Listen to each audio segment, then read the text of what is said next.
Northeastern Oklahoma is known for many things. Longhorn cattle paddocked in the same place with buffalo, fantastic barbecue, and severe weather. A thunderhead could turn into a tornado at any minute. How you doing, Ben? We had fair weather for round number 3, but it was 105 degrees ambient and 160 degrees cockpit temperature. Now, you know me, I like to get down and dirty on the track where there's racing happening.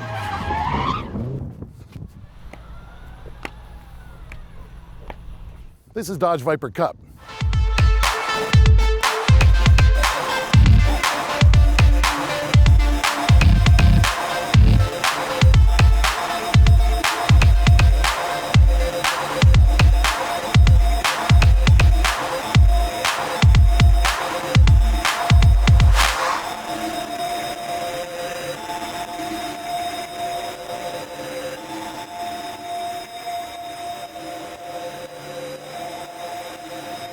It's the 4th round of the Dodge Viper Cup once again at Hallett Motor Racing Circuit in Jennings, Oklahoma.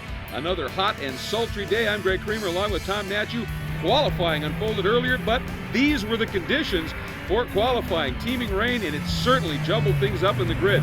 Ben Keating struggling in the 3rd round, taking full advantage, putting it on pole with Richie Hearn alongside. Keith Burgess and Jim Stout, solid efforts in wet qualifying as well. Same in row 3 with Kurt Solberger and Michael Von Quillick. The story, row 4, Stephen Cole Smith, but Ryan Shims, who won the 3rd round here at Hallett, starting back in the pack. Then Connie Bogan and A.J. Morgan in row 5 and row 6. Once again, Portia Belows, the qualifying time, didn't get one put in for this race either. She will start at the back of the pack. Here is the lineup. The wheeling lights are red. When they go out, we go racing. Round 4 about to unfold. Here at Hallett, we're green. Keating, a good start. And a nice move by Shims, already on the move. Keating heading down into that first turn. Hearn alongside. Keating to the inside. Keating, a big wiggle. Oh, and he's sideways, and he's off. Boy, what a piece of evasive by Burgess. And not a bad job by Jim Stout missing that whole thing, too. Jim Stout lit him up on the front straightaway and the standing start, and very nearly got collected by Keating on his way off the track. Don't know what happened to Keating. Just a loss of control. Let's take another look from this angle, Greg. Well, there you go, on board with Von Quillich, and I wonder if Keating just tried to pinch that to stay inside of Hearn and just lost it. Well, we'll have to check down with the pits. Meanwhile, man on the move, Ryan Shims, the number 67 car, already making a big problem for that big purple Viper. Absolutely, that's Jim Stout, and Shims takes a look at the inside, deep on the brakes, down into this left-hander, and he is through. That puts him into 3rd behind Hearn and Keith Burgess. So Shims very much aware, I think, you can't let drivers of those two's quality get away. That's true, and Jim Stout does a good job by giving him room on the inside there. He wanted no part of it, and he knew that Shims would be coming. Everybody on the grid knew that Shims would be coming. As you can see, they've already started to pull out a bit of a margin on Shims as they come onto the straightaway for the first time at speed. But you saw on the track map when we were on board with Shims where he was on the track, half a lap, 8th to 3rd. Not bad. Not bad at all. It's one of those Commerce Day moments, Chamber of Commerce Day moments. There's Portia Belows in her view. She's starting to make up room, and one of her victims is Keating.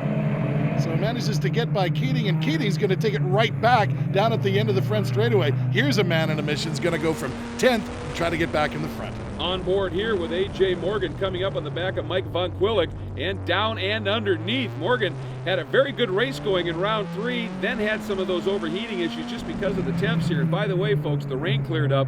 It's still hot. It is humid. If anything, it's hotter with all the humidity that was on the ground one time. Now it's in the ambient air temperature.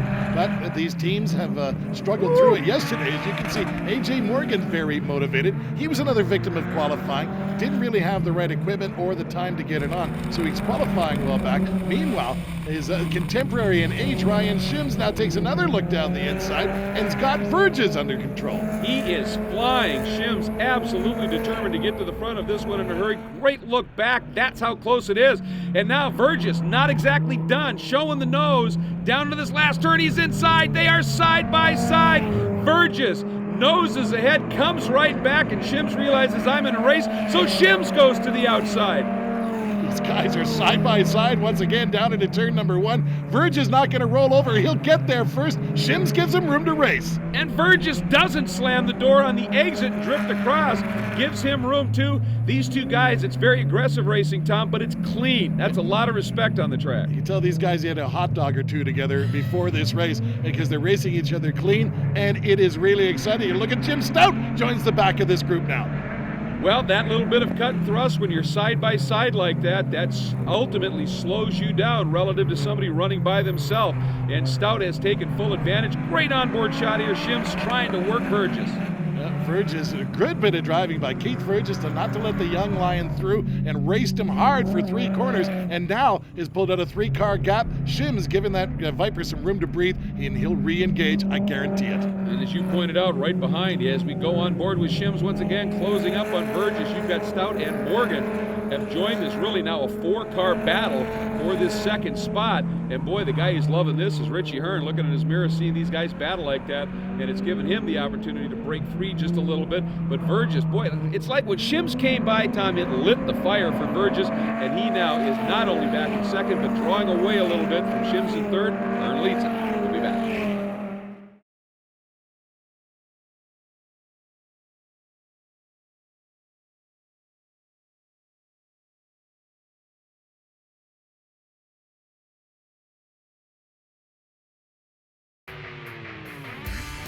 Welcome back to Hallett Motor Racing Circuit. It is cooking out. It is just that hot. Everybody feeling it right now. One place it's really cooking is on the track. Some tremendous racing unfolding right there. Good look at Keith Verges, and coming up hard astern is Ryan Shims, really starting to heap on the pressure in this battle for the second spot. And Shims really just guessed wrong in qualifying, didn't he, Tom? No, he thought he was going to go on a drying track, so he was out there on dry tires, but it never actually dried out enough for him to actually get a lap in, so he's had to be quick and thrust his way up through the field. This is just about where he'd be satisfied to be, but I'll tell you something, Verge is not making it easy. They hit, they've just made contact. You were talking about Verges not making it easy. Shims getting a run into the right-hander, got up alongside, and then Verges closed up, they touched, and both of them losing big ground as a result. Now, you take a look, there is Jim Stout, who benefits and moves by both of them at this point, bringing A.J. Morgan right with him. So Stout liking that. See if we can go on board and just see, there's Verges with the spin. You know, you see those things when they happen at the apex. Right here, I mean, whose corner was that? Or was that just one of those racing deals? I'm going to call it a racing deal. And look at A.J. Morgan able to avoid that. So did Jim Stout. So the deck is shuffled to Greg. Again, Greg, here we go. Jim Stout up into second, A.J. Morgan in third, and then you can see Von Quillick behind him, and coming up big time is Keating, but boy, he is fast, loose right now. The back end of that Viper all over the place. He is just throwing it around, and watching right now, it certainly looks to me like A.J. Morgan is starting to close up on Stout. Well, here he is, moving right in on Stout as we get this great onboard shot. There at the apex, chooses not to go through, but I think he's got speed on him coming onto this straight bit. Well, this is the battle for second. You're looking at second and third right now. Von Quillick hoping this one doesn't end well, and he might be able to benefit. Looking back at Jim Stout, at the incredibly persistent A.J. Morgan, really giving it a go here. A.J. again thought about it, realized, nope, not going to quite work into this last turn. Now it's about getting the drive onto the front straight, and it looks like he maybe got a good drive coming on here. Looks to the inside. He's going to keep it behind and try to carry that momentum up the hill. Remember the passing zone on the downhill. You can see he's already lining up for that, thinking about it. Oh, when he's through, boy, did he nail that one. And for this young man, that was a great pass, and this is a young driver making a comeback. Well, me and my dad, we did a lot of racing since 1997, and then I took about a 4-year break to focus on school. I'm a kinesiology major at University of Illinois, and we heard that the Viper was making an acr-x, so we're like, oh wow, we gotta try and get one of those and get out there. And then we heard they're doing a spec series. Well, we don't have any sponsors for the team right now, so we heard that all these other guys were gonna run sticker tires for qualifying in the race. And we were out there this morning for practice for the first session, and then we're like, well, we're going to have to sit out this second session to save those tires a little bit to be able to compete with these other guys. It worked out pretty well. We're sitting 5th right now out of 10, and the times look pretty good. We're right there, and we'll see what we can do on the start, see if I can run with these guys. And he is doing a phenomenal job, currently 2nd. Meanwhile, on board with Ben Keating running 5th, looking back at Ryan Shims trying to come back after his little contretemps with Mr. Verges. And Shims applying some pressure, but Keating seems to be up for it. There's your order: Morgan, Stout, Von Quillick, Keating, and then Shims. And look at this move. Keating down to the inside of Von Quillick. Oh, and he got a little sideways, and Von Quillick, a beautiful piece of driving to give him room when he needed to, but that puts him into the grasp of Shims. Well, he saw him coming and gave him the room, but then you had to give him a little extra room with some right hand down. On board now with Ben Keating as we see Von Quillick coming up very fast and hard. And that is Shims right behind here as they head down into this final turn. And there is Keating. Let's go back, take another look at this. Well, as you can see, Keating gets a little bit squirrely, and Von Quillick saw it coming, gave him the room to race. There's a hot dog, another hot dog bought in the paddock right there. These guys are going to be talking about this one for some time to come. Absolutely. Now back to this battle between Stout and Keating, the battle for 3rd. And look at the run that he gets.